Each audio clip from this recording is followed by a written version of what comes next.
Pope John Paul II and the consecration of Russia. March 25, 1984, heaven accepts the consecration. What a surprise the Church and even the world experienced on October 16, 1978. That was the day that the conclave of cardinals of the Roman Catholic Church elected Karl Cardinal Wojtyla, Archbishop of Krakow, as the 265th Vicar of Christ on earth.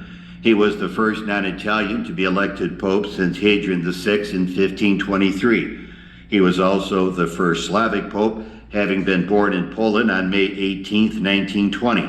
His coming, quote-unquote, however, seems to have been foretold by a Polish poet, Julius Slowacki, a century before. Quote, "There shall come the Slavic Pope. He shall be a brother to his brothers, and he shall sweep the church clean."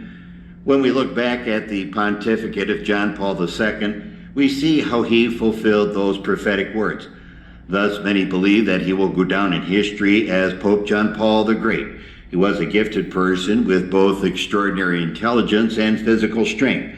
He had done some heavy manual labor as a young man in a limestone quarry during the German occupation of his country, and his robust health and relative youth, as far as popes go, he was elected pope at the age of 58, provided him with the strength to carry out an enormous amount of activity.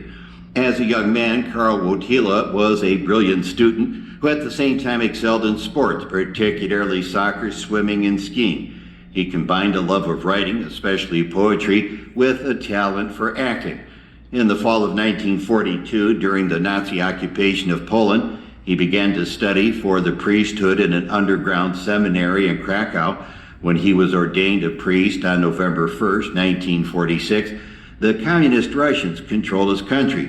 He later studied in Rome at the Pontifical University and obtained a doctorate in 1948.